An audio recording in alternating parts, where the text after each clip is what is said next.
Okay, this is a gold-plated USB cable. It's not true gold.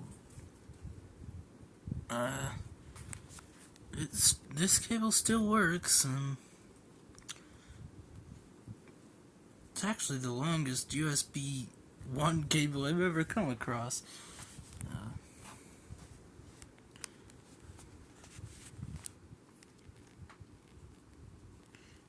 It's what most people will recognize as a printer cable.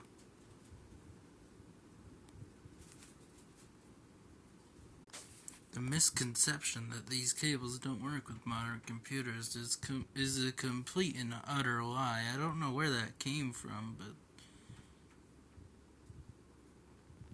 you know.